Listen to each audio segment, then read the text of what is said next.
Jadi ternyata orang-orang beriman ini dijamin oleh Allah gak akan pernah bisa ditipu oleh orang munafik. Jadi kalau iman kita benar, gak akan bisa dikerjai oleh orang munafik, gak akan bisa dipengaruhi, dan sudah bisa membaca, firasatnya kuat karena diberikan perlindungan oleh Allah Subhanahu wa Ta'ala. Karena itu, Masya Allah, kalau ada ustadz berimannya benar, itu kan, pebisnis, pengusaha berimannya benar, pejabat ya berimannya benar, itu gak akan bisa dikerjai, gak akan bisa dikelabui oleh orang-orang munafik untuk membuat satu madarat yang lebih besar, ya, membangun persepsi yang keliru, bertindak yang salah, ya, itu mustahil. Nah, pertanyaannya, kalau masih ada orang munafik di sekitaran, kita belum peka, ya, belum sadar dengan itu dan bisa terbawa suasana itu, ini menandakan imannya lemah. Ini poinnya. Ini poinnya. Karena itu bangun kekuatan iman. Ya, maka insya Allah akan terhindar kita. Apapun usaha kita, berusaha tingkatkan. Bagaimana membangunnya? Kembali pada golongan pertama. Golongan pertama. Ya?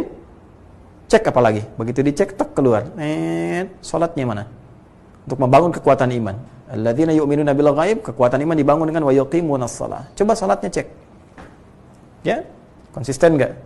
Kuantitasnya, kualitasnya. Mau sampai kapan salat enggak paham-paham yang dibaca? Dari sejak pertama salat sampai sekarang, berapa persen bacaan salat yang dipahami? Dari takbir sampai dengan salam. Jangan-jangan takbir aja belum mengerti apa maksudnya. Doa iftitah belum paham maksudnya. Ruku belum mengerti. I'tidal, sujud. Lalu apa yang kita dapatkan dari situ? Alhamdulillah, tugas tuntas ditunaikan, kewajiban hilang. Insya Allah pahala dituliskan. Hanya persoalannya, apakah manfaat sholat akan berdampak bagi kehidupan kita? Mana tanha anil fahsya wal munkarnya? Nampak nggak? Bukan kalau mengatakan inna sholata tanha anil fahsya wal munkar.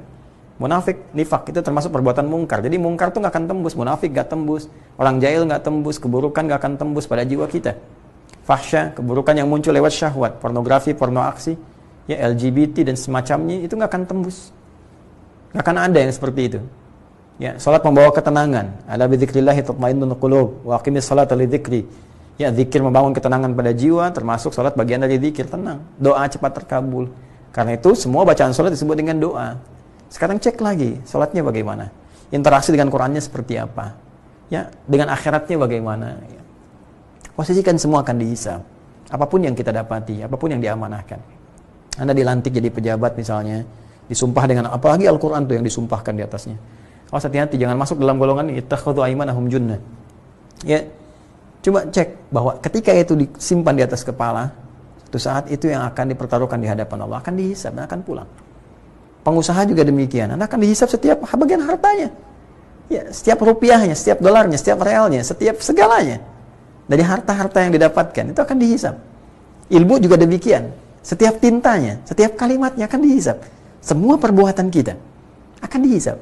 Jadi kalau kita wabil akhirati hum yuqinun, yakin dengan akhirat, akan dihisab, gak akan main-main. Gak akan sembarangan Anda. Jadi begitu menghadapi proyek yang tidak jelas, mau tanda tangan dihisab nih. Masa jari tahiyat, jari sholat mau berbuat maksiat? Malu. Ya, malu dong. Wallahi demi Allah saya katakan, tidak akan mungkin mudah berbuat maksiat itu.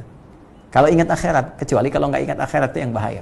Artinya, sifat-sifat orang nifak, ya, munafik itu tidak hanya terdapat di masa lalu saja.